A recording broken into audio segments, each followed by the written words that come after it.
नमस्कार माझ्या लाडक्या प्रेक्षकांनो, कशा आहात? आजच्या व्हिडिओमध्ये आपण पाहणार आहोत निरोगी राहण्यासाठी 11 महत्त्वाचे टिप्स। चॅनलवरती जर तुम्ही नवीन असाल तर चॅनलला सबस्क्राइब नक्की करा। जी आपली पहिली टिप आहे, जर तुम्ही दररोज केस धुवत असाल तर ते प्रथम थांबवा, कारण दररोज केस धुतल्याने केस हे वृक्ष होतात। ते केस वृक्ष झाल्याने कोरडे पडतात व कोरडे पडून आपली जी केस गळती आहे ती मोठ्या प्रमाणात होऊ लागते। त्यामुळे तुम्ही आठवड्यातून कमीत कमी 2 ते 3 वेळेसच केस धुवावे, दररोज केस धुवू नये। यामुळे आपले केस हे खराब होऊ शकतात। तुम्हाला या व्हिडिओमधील कुठल्या टिप्स आवडल्या असतील, टिप्स कशा वाटल्या कमेंट बॉक्समध्ये नक्की सांगा।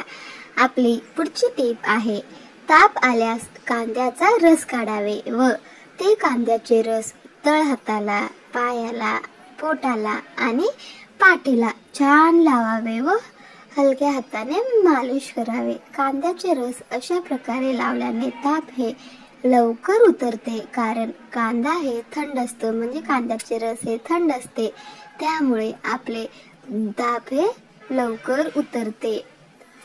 तुम्ही कुठून पाहत आहात कमेंट बॉक्स मध्ये नक्की सांगा, जेणेकरून मला समजेल माझा व्हिडिओ कुठे कुठे पोहोचला आहे आणि कोण कोण पाहत आहे। आपली पुढची टिप आहे, केस गळतीवर घरच्या घरी जर स्प्रे बनवायचा असेल तर एका मिक्सरच्या भांड्यामध्ये कढीपत्ता, कोरफड आणि पाणी टाकावे व ते छान मिक्स करावे व त्याची पेस्ट करून त्यानंतर ते गाळून घ्यावे। नंतर यामध्ये तुम्ही विटॅमिन ई चे 2 कॅप्सूल घालू शकता आणि जर तुमच्याकडे रोजमेरी इसेन्शियल ऑइल असेल तर त्याचे 3-4 थेंब टाकून हे स्प्रे बॉटल मध्ये भरून ठेवावे। केस धुवायच्या 1 तास आधी हे छान आपल्या पूर्ण केसावरती स्प्रे करावे। जर तुमच्याकडे रोजमेरी इसेन्शियल ऑइल नसेल तर ऑनलाईन रोजमेरीचे पानं भेटतात, ते तुम्ही उकळून यामध्ये वापरू शकता। आपली पुढची टिप आहे, वजन जर आपले कमी होत नसेल तर सूर्यनमस्कार घालावे। सूर्यनमस्कार हे एका सेटमध्ये 15 कॅलरी जाळू शकते, त्यामुळे कमीत कमी रोज आपण 12 ते 15 सेट तरी करावे। यामुळे आपले वजन हे खूप लवकर घटत असते। जर तुम्ही कितीही प्रयत्न करत असाल तर वजन जर घटत नसेल तर तुम्ही नक्कीच सूर्यनमस्कार करावे व बघा तुमचे वजन हे नक्कीच कमी होईल। आपली पुढची टिप आहे, जर तुम्ही प्रेग्नंट असाल व तुम्हाला जर नॉर्मल डिलिव्हरी व्हावी असे वाटत असेल तर तुम्ही सकाळ संध्याकाळ मोकळ्या हवेमध्ये किमान अर्धा तास तरी पायी चालण्याचा व्यायाम करावे। तसेच आहारामध्ये आपण दूध, हिरव्या पालेभाज्या, केळी, पौष्टिक पदार्थ, उकडलेली अंडी तसेच फळे, सीजनल फळे याचे सेवन अवश्य करावे। याचा तुम्हाला खूपच फायदा होतो व तुमची डिलिव्हरी ही नॉर्मल व्हायला मदत मिळत असते। तुमच्याकडेही जर काही टिप्स असतील तर तुम्ही नक्कीच कमेंट बॉक्स मध्ये शेअर करू शकता। आपली पुढची टिप आहे, जेवण करत असताना नेहमी पूर्व किंवा उत्तरेकडे तोंड करूनच जेवावे। दक्षिणेकडे तोंड करून तर अजिबात जेवू नये। दक्षिणेकडे तोंड करून जेवला असल्यास आपल्या शरीरात ते पचत नाही व वेगवेगळ्या आजार आपल्याला होण्याची शक्यता असते, त्यामुळे तुम्ही चुकूनही दक्षिण दिशेकडे तोंड करून जेवू नका।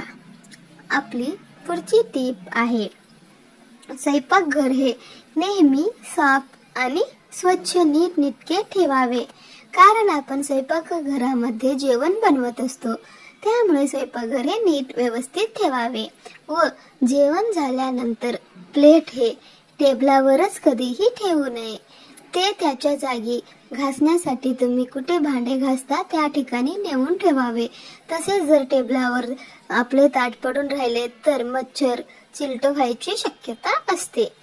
आपली पुढची टीप आहे, कधीही आंघोळ करताना सुरुवातीला डोक्यावर पाणी अजिबात घालू नये, कारण यामुळे पॅरालिसिस, हार्ट अटॅक येऊ शकतो. आंघोळ करताना प्रथम पायाच्या बोटावर पाणी टाकावे व नंतर पायावर, छातीवर, खांद्यावर अशा प्रकारे पायाच्या बोटापासून डोक्यापर्यंत पाणी टाकत आंघोळ करावी. शेवटीच डोक्यावर पाणी टाकावे. यामुळे आपल्या मेंदूला आपल्या शरीराला पाणीचा स्पर्श होत आहे हे कळते. डायरेक्ट जर आपण डोक्यावरतीच पाणी टाकलो तर आपल्या मेंदूला ते कळत नाही व यामुळे रक्तप्रवाही चांगल्या पद्धतीने होतो व आपल्याला चक्कर पण येत नाही. आपली पुढची टीप आहे, सकाळी झोपेतून उठल्यानंतर सर्वात आधी मोबाईल चेक करणे थांबवा, नाहीतर येणाऱ्या दिवसात आपली एकाग्रता ही कमी झालेली जाणवते. त्यामुळे रोज रात्री झोपताना व सकाळी उठल्यानंतर तुम्हाला जर मोबाईल बघायची सवय असेल तर ही सवय अजिबात वाईट आहे. ही सवय तुम्ही नक्कीच थांबवा. तुम्ही जर झोपायच्या 1 तास अगोदर मोबाईल जर बाहेर ठेवलं तर तुम्हाला झोप हे छान प्रकारे लागते. आपली पुढची टीप आहे, बेंबीमध्ये तूप घातल्याने जर आपल्याला पोट दुखत असेल तर ते पोटदुखी कमी होते व ओटीपोटात होणाऱ्या वेदना पण दूर होतात. जर त्यामध्ये तुम्ही किंचित ओवा पावडर किंवा बारीक ओव्याचे दाणे सुद्धा तुपात मिसळल्यास तुम्हाला पटकन आराम हे मिळत असतो. आतापर्यंत व्हिडिओ पाहिला असाल व चॅनलला सबस्क्राईब केला नसाल तर प्लीज चॅनलला सबस्क्राईब करा. सबस्क्राईब करणे हे अगदीच मोफत असतं. तुम्हाला व्हिडिओ कसा वाटला लाईक नक्कीच करा. आपली पुढची टीप आहे, शेवग्याची भाजी ही खूप शक्तिशाली असते.